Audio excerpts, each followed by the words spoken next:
गमछा को मिस करते हैं। हरा वाला गमछा या व्हाइट वाला? ये सवाल हुआ सांसद मोहम्मद शहाबुद्दीन साहब का और लालू जी का। टीटी को बुला के इन लोगों को चढ़ने दिया जाए। सूट पे और गन के बट पे सरकार तो बेवकूफ बना रही है। सम्राट चौधरी एक आपराधिक चाल चरित्र का व्यक्ति। शहाबुद्दीन साहब में एक बेहतरीन बात थी कि वो झूठ नहीं बोलते थे कि 50 रुपये से ज्यादा फीस कोई डॉक्टर नहीं लेगा। आपने शहाबुद्दीन साहब से कुछ ऐसा सीखा हो जो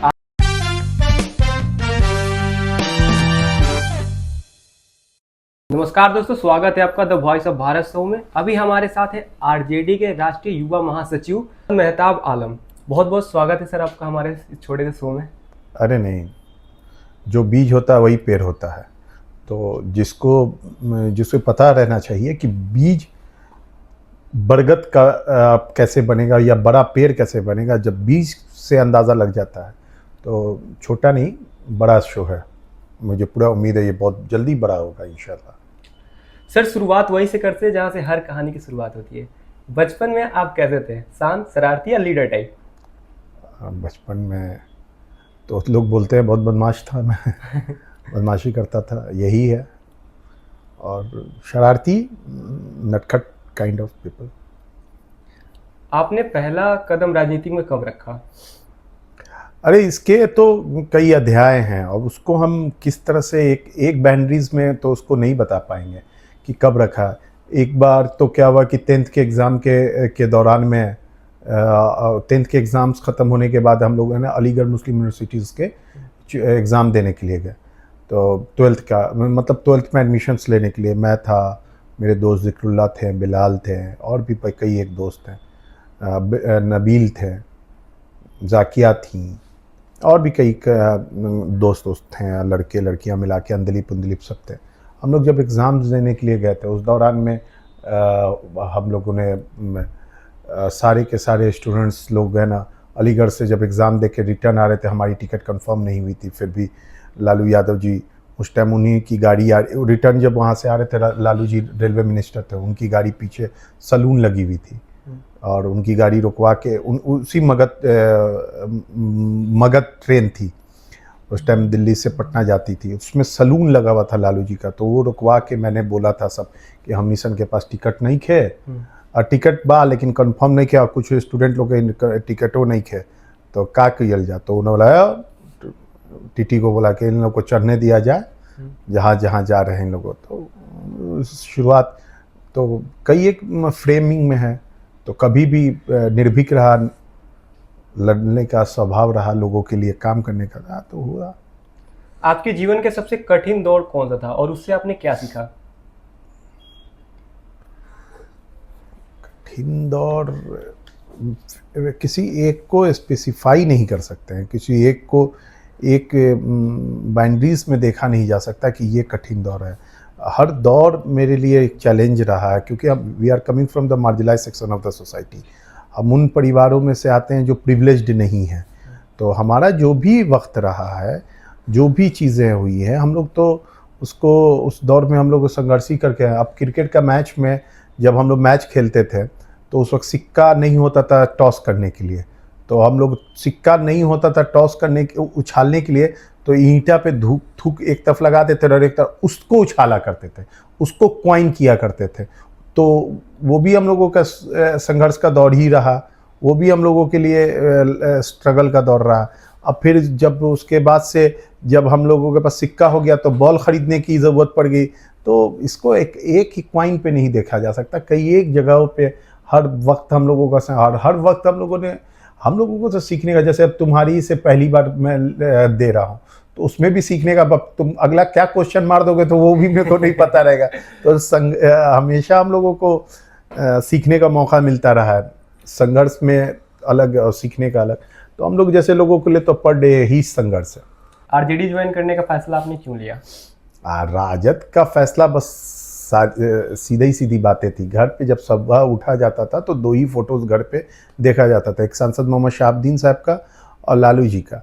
इन दोनों को छोड़ के हम लोगों ने किसी को ना सोचा, ना समझा, ना जाना पॉलिटिकल वे में और हमेशा एक समाजवादी विचारधारा के प्रति समर्पण था, लगाव था।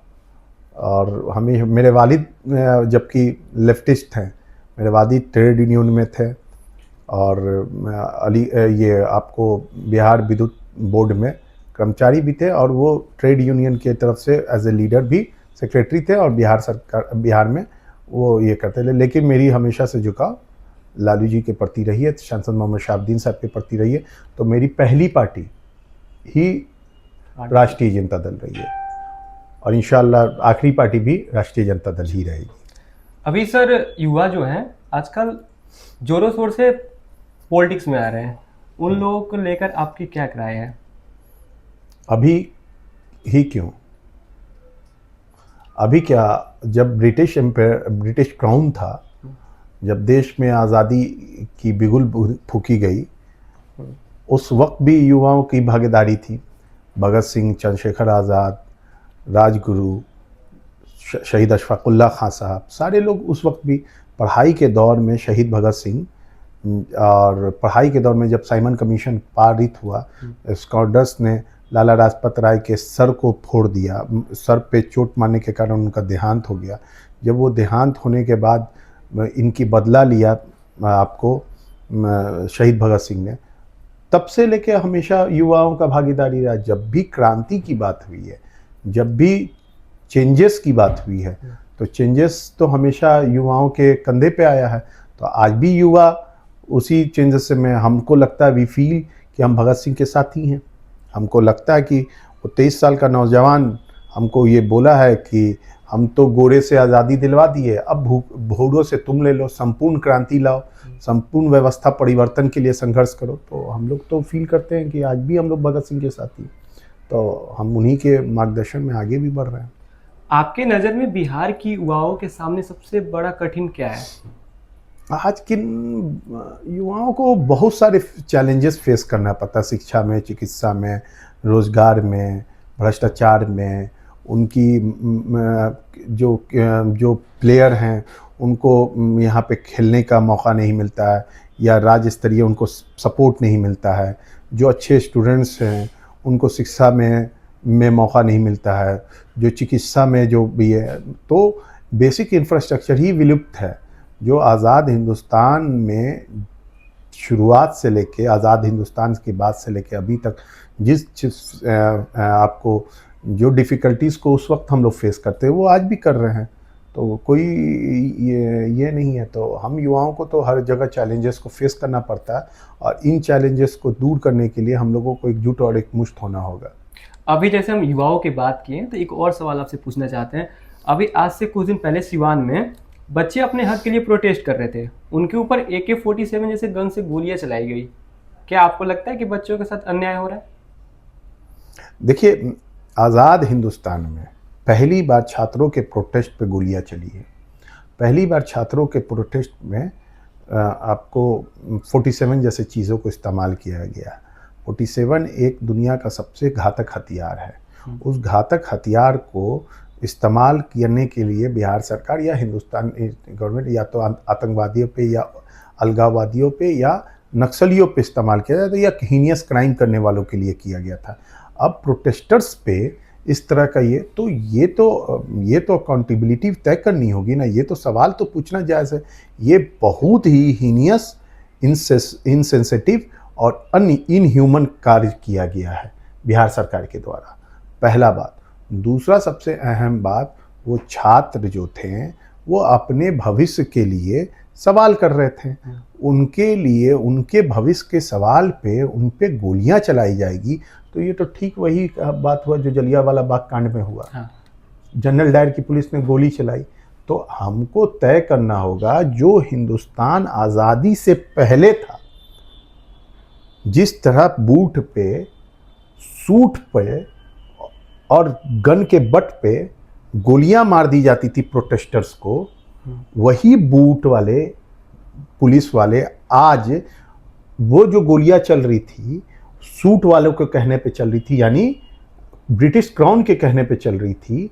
और उससे आज़ादी करवाने के लिए ना जाने अनगिनत हम लोगों ने क्या बोलते हैं उसको, कुर्बानियाँ दी। अनगिनत लोगों ने कुर्बानियाँ दी। जब जाके आज़ाद हुआ तो उसके बाद भी कोई बूट वाला शूट कर दे रहा है, तो उस वक्त में और इस वक्त में कितना अंतर है? कोई अंतर तो नहीं है। इसका मतलब जो लोकतंत्र की बात हुआ, to the people, by the people and for the people, तो उस जो लोकतंत्र स्थापित करने की बात हुई थी, तो वो हम पे लोकतंत्र स्थापित नहीं हो रहा है, नहीं हुआ। ये आज़ादी झूठी है, आवाम के साथ न्याय नहीं हुआ। तो यानी उस वक्त जो वफादारी थी वो क्राउन के प्रति थी, आज तो वफादारी पीपुल के लिए नहीं, टू द पीपुल नहीं है, टू द गवर्नमेंट हो गई। तो वैसे चीज़ों पे तो संजीदगी से बात होनी चाहिए। तो बड़ा डिबेट का विषय है, बहुत बड़े विषय है डिबेट का, और हम तो चाहते हैं कि इस पे पूरे देश में डिबेट हो, उसमें देश में बात हो कि आखिर उस बूट वालों ने शूट कैसे कर दिया स्टूडेंट्स को। आपको क्या लगता है बिना किसी बड़े अधिकारी के मर्जी के बगैर कोई कांस्टेबल गोली चला सकता है क्या? नहीं, मर्जी अगर मान लिया कि किसी बड़ों के मर्जी के बाद भी, किसी बड़े अधिकारी की मर्जी, जनरल डायर की मर्जी के बाद भी जो जिन लोगों ने गोलियां चलाई थी वो तो भारतीय थे, तो इनका मतलब आप इंसेंटिव है। और आज भी अगर मान लिया कोई बड़े अधिकारी ने भी बोला कि आप गोली चला दीजिए, तो जिन लोगों ने गोली चलाई है वो तो हम ही और आपके भाई और बाप होंगे, तो उनको भी तो समझना है, उनके भी बाल बच्चे भी तो स्टूडेंट्स होंगे, उनके बाल बच्चे भी तो नीट की पढ़ाई कर रहे होंगे, उनके बच्चे भी जेई के एग्जाम्स दे रहे होंगे, उनके बच्चे भी तो क्लैट के एग्जाम दे रहे होंगे, उनके भी बच्चे तो सामने हो सकते हैं, उनके रिश्तेदार के बच्चे तो सामने हो सकते थे। ये कैसे इनसेंसिटिव लोग थे कि गोली चला दिए? डिस्कशन ये भी होना चाहिए। अधिकारी की बात पे आप थोड़े बोल दीजिएगा हमको, आप हमसे हमारे पार्टी के लोग बोल देंगे इन ह्यूमन एक्टिविटीज करने के लिए, तो हमारे पार्टी के बोल दी, जो कि होगा नहीं, तो क्या मैं कर लूंगा? ये इतने भी मोरल एथिक्स अगर नहीं है तो फिर ऐसे लोगों को बर्खास्त कर देना चाहिए, इन पे फांसी की सजा होनी चाहिए, इस तरह के लोगों पे फांसी की सजा होनी चाहिए। सरकार और विपक्ष के राजनीतिक में आपको क्या अंतर लगता है? सरकार और विपक्ष की राजनीति में मौजूदा कि पहले? अभी सरकार तो बेवकूफ़ बना रही है। सरकार जो है, जो मौजूदा सरकार है वो बातिल निज़ाम है, आपको छात्र हितों का हनन करने वाली सरकार है। छात्रों के साथ छात्र, युवाओं, अल्पसंख्यक, बेरोजगार, बेकार, सिंचाई, दवाई, तमाम तरह के मुद्दों पे फेलियर हो चुकी है हर इस पे। और विपक्ष जो है अपनी बातों को लेके जब डेमोक्रेटिक वे में जब रोड पे आती है या सदन पे जाती है तो सदन में कार्रवाई नहीं होती, काम नहीं होता है, और जब हम लोग रोड पे आते हैं तो हम लोगों पे गोलियां चला रही है।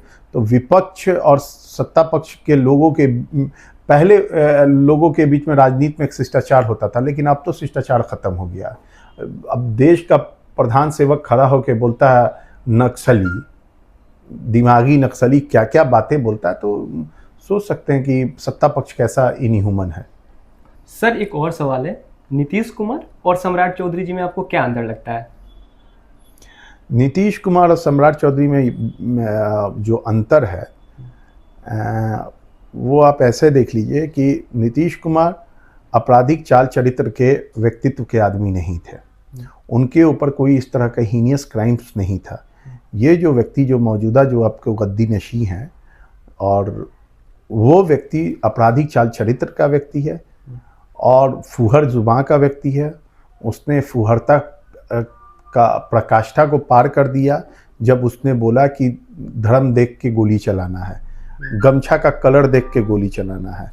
कोई इस तरह का बात आपको एक प्रदेश का मुख्यमंत्री कह सकता है? इस तरह की बातें नीतीश कुमार की जुबान से हम लोगों ने कभी सुनी नहीं थी। तो there is far difference between Nitish Kumar और सम्राट चौधरी।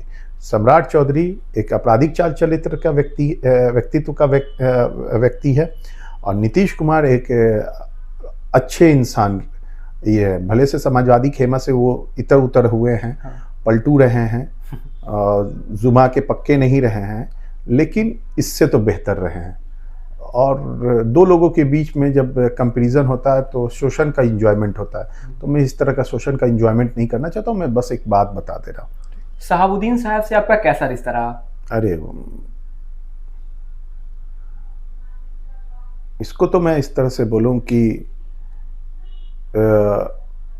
वो एक ऐसे आफताब थे, वैसे सूरज थे जिनके रोशनी को चुरा के हम लोग जैसे ना जाने कितने आफताब और महताब, वो एक ऐसे आफताब थे जिनकी रोशनी से हम जैसे आफताब महताब मुनव्वर हुए हैं, और उन्हीं के उनसे बड़ी आत्मीय रिश्ते रहे हैं। और हम लोग, मैं बहुत पसंद करता हूँ, और मुझे जीवन में एक ही व्यक्ति, चंद व्यक्तियों ने, जो जिंदा व्यक्तियों ने, जिनसे पहले तो बहुत सारे लोगों का मैंने, अब्राहम लिंकन से लेके चारों बड़े बड़े लोगों का मैंने, अरिस्टोटल, अल्लाह के रसूल सल्लल्लाहु अलैहि वसल्लम, मोहम्मद अली बॉक्सर से लेके तमाम बड़े लोगों का मैंने जीवनी पढ़ी और समझी है। लेकिन मैंने कुछ लोगों से जो प्रभावित हुआ हूँ, जिनको मैं देखा हूँ, जिनको मैं समझा हूँ, उन लोगों से प्रभावित हुआ हूँ, जिसमें लालू जी हैं और सांसद मोहम्मद शहाबुद्दीन साहब। शहाबुद्दीन साहब में एक बेहतरीन बात थी कि वो झूठ नहीं बोलते थे, मैन ऑफ एथिक्स थे, जुबान के पक्के थे, और जो बोल देते थे, जित बोल देते थे, जिस तरह से कमिटमेंट कर देते थे, वो अपनी कमिटमेंट से पीछे हटते नहीं थे। तो मैं तो बहुत बड़ा फैन रहा हूँ, और मुझे नहीं लगता कोई मुझसे बड़ा उनका फैन हो सकता है। मैं बहुत उनसे मोहब्बत करता हूँ, और मैं उनके लिए हमेशा दुआएं करता हूँ कि अल्लाह उनके दर्जात को बुलंद रखे, और जहाँ भी होंगे वो उसी शहाना अंदाज में होंगे, जिस शहाना, इससे भी ज़्यादा शहाना अंदाज में होंगे जिस शहाना अंदाज में सिवान में उन्होंने कभी रूल किया था। लोग कहते हैं कि शहाबुद्दीन साहब की मर्जी के बगैर वहाँ के डॉक्टर फीस तक नहीं बढ़ाते थे। इस बात को आप कैसे देखते हैं? तो इस बात को आप कैसे देखते हैं, ये बताइए। ये बेहतर था कि ये गलत था? नहीं, मैं आपसे पूछ रहा हूँ, वो तो जो भी चीज थी वो ये तो पूरे जिला के लिए तो बेहतरीन बातें नहीं थी कि एक व्यक्ति ने इस चीज का बैरिकेटिंग कर दिया था कि 50 रुपए से ज्यादा फीस कोई डॉक्टर नहीं लेगा। अगर 50 रुपए से ज्यादा फीस नहीं लेगा तो आपको कोई भी व्यक्ति कहीं पे भी जाके अपना marginalise section of the society से लेके और जो प्रिविलेज सोसाइटी के भी लोग हैं, उन दोनों के लिए ये तो बेहतर ये था। तो शहाबुद्दीन साहब का ये तो बहुत क्रांतिकारी ये था। मैंने आपसे पहले भी बोला, शिक्षा चिकित्सा दोनों में काम नहीं होता था, उन्होंने दोनों में काम करके दिखलाया है, शिक्षा में भी और चिकित्सा में भी काम करके दिखलाया। ये नायाब और इनकलाबी फैसला था उनका, अल्लाह उनको जज़ाए खैर दे। आपने शहाबुद्दीन साहब से कुछ ऐसा सीखा हो जो आज भी आपको राजनीतिक में काम आता हो? झूठ नहीं बोलना है, फॉल्स कमिटमेंट नहीं करना है, झूठ नहीं बोलना है, फॉल्स कमिटमेंट नहीं करना है, एथिक्स से कोई कॉम्प्रोमाइज नहीं करना है। ये सब चीज़ें थी जो कि रेयर ऑफ द रेयरेस्ट चीज़ें हैं। और जुबा का पक्का रहना है, नेवर से डाई एटीट्यूड, कई एक चीज़ें। मैंने बोला ना, मैं बहुत बड़ा फैन रहा हूं उनका। जैसे ये टी शर्ट बॉस के टी शर्ट बहुत पहनते थे, उन्हीं से सीखा। एक एग्जांपल मैं आपको दे दिया। आपको क्या लगता है आरजेडी को शहाबुद्दीन साहब जैसा नेता कभी मिल पाएंगे फ्यूचर में? नहीं, इतने वफादार लोग कहाँ मिल जाएंगे। मरना कबूल किया, लालू जी को छोड़ना नहीं कबूल किया, तो वैसे कौन मिल जाएगा भाई। 14 साल जेल में रहने के बावजूद भी वो जब बाहर निकलता है तो बोलते हैं क्या है कि मेरा नेता सर्वविदित है कि लालू प्रसाद यादव है। वो कहाँ, nobody can match his aura. कोई उनका ऑरा मैच नहीं कर सकता, कोई उनके जैसा कुर्बानी नहीं दे सकता पार्टी के लिए। क्या पर्सनैलिटी थे। लोग उनको चाहते थे कि मेरी पार्टी में, लेकिन वो बोले नहीं, ना मैं लालू जी से आगे, ना लालू जी से पीछे, ना लालू जी के दाएं ना बाएं, मैं किसी को नहीं समझता। मेरा नेता लालू प्रसाद यादव है। यही बोलने की वजह से उनको फिर से जेल में जाना पड़ गया, जिस चीज को मैं कभी माफ नहीं कर सकता हूं नीतीश कुमार को। यदि आपके सामने अभी शहाबुद्दीन साहब रहते हैं तो उनसे कौन सा सवाल आप पूछते हैं? कई एक बातें, कोई एक सवाल पे थोड़े हम स्टिक हो जाएंगे।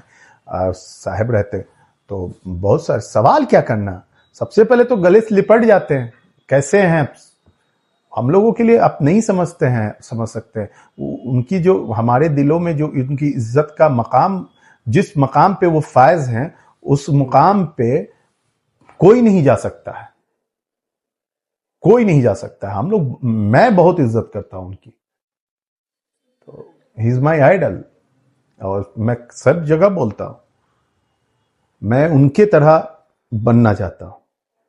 बिल्कुल, सबको एक होता है कि सबका एक रोल मॉडल होते हैं।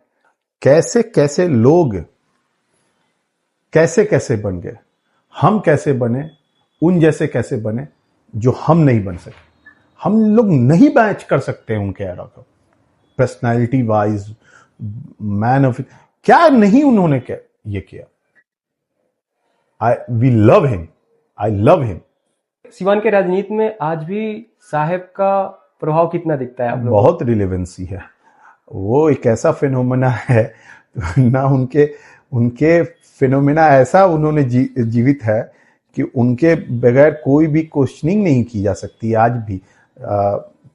पक्ष में भी विपक्ष में भी। अगर विपक्ष को भी जीतना होगा तो उस फिनोमेना की बात किए बगैर नहीं काम कर सकता। और पक्ष में भी, मतलब समाजवादी पक्ष के लोग भी और सेकुलर राजनीति करने वाले भी, उनके बगैर वो मैच नहीं कर सकते। ओसामा साहब से अभी आपका व्यक्तिगत रिश्ता कैसा है? अरे हमारे पार्टी के और मेरे जिला के सर्वमान्य नेता में से है। रिश्ता क्या होता है? एक नेता और कार्यकर्ता के बीच में क्या रिश्ता होगा? नेता है, हम उनके वर्कर हैं। बस यही रिश्ता है कि पारिवारिक रिश्ता भी है? नहीं, कोई नेता और वर्कर के बीच में पारिवारिक क्या होता है? वो मेरे नेता के बेटा रहे हैं, उनके साथ मेरे है। आज के युवाओं के बीच में ओसामा साहब का भूमिका आप कैसे देखते हैं? हाँ, लोगों को बीच में बहुत मोहब्बत है। लोग उनके अब्बा से इतनी मोहब्बत करते हैं तो उनके, और अल्हम्दुलिल्लाह उनकी शक्ल शबाहत भी अपने अब्बा से मिलती है, अंदाज भी बहुत सारे उनके अब्बा से मिलते हैं। और उसी तरह कम सुखन है, यानी कम बोलने वाले भी हैं। तो लोग उनसे अपने, जो लोग पहले जो देखे हैं वो भी रिलेट कर जाते हैं, जो उनको टीवी में देखे वो भी रिलेट कर जाते हैं, और जो नहीं दिखे तब भी रिलेट कर दे। मतलब वो अपने बाबा के अक्स दिखते हैं, लोग उनसे मोहब्बत करते हैं, भीड़ लग जाती है, लोगों का तांता लग जाता है, लोग हाथ चूमने लगते हैं, उनसे पैर छूने लगते हैं, फोटोज खिंचाने लगते हैं। लोगों के बीच में मकबूलियत है, और ये मकबूलियत ऐसी है कि हमको तो लगता है कि कई दशक लग जाएंगे खत्म होने में। आपके और ओसामा साहब के बीच कुछ ऐसा यादगार पल जो आपको याद हो? अरे क्या, छोड़िए ना, भाई हैं हमारे। अब बहुत सारे रिश्ते, बहुत सारी बातें हैं। एक चीज मैं हमेशा उसके बारे में, उनके बारे में सबके बीच में बोलता हूं और बोलता रहूंगा कि वो व्यक्ति बहुत ही ज्यादा जिद्दी है। अगर वो डिटरमिन्ड हो गया कि ये काम करना है तो फिर कोई रोक नहीं सकता वो ये काम करने के लिए। वो पूरी अपने शिद्दत से, कुव्वत से वो उस काम को करता है। अब भविष्य की बात कर लेते हैं। अगले 5 साल में आप अपने आप को कहाँ देखना चाहते हैं राजनीति में? राजनीति में डिप्लोमेटिक आंसर दूं कि ऑनेस्ट आंसर दूं?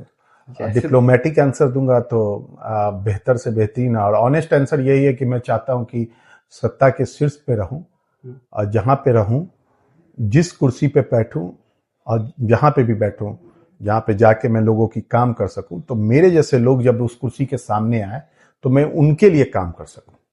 मैं कमजोर व्यक्ति हूं, मार्जिनलाइज सेक्शन से हूं, एक आम घर का लड़का हूं। जब मैं उस कुर्सी पे फायज हूं, जिस कुर्सी पे मेरे को बैठना है, और जहां पे मैं डिलीवर कर सकूं जस्टिस, इक्वालिटी लोगों के बीच में, मैं लोगों के काम आ सकूं, तो मेरे जैसा व्यक्ति जो, जिसकी कोई सुनता नहीं हो, अंतिम श्रेणी में खड़ा हुआ व्यक्ति जब मेरे सामने से गुजरे या मेरे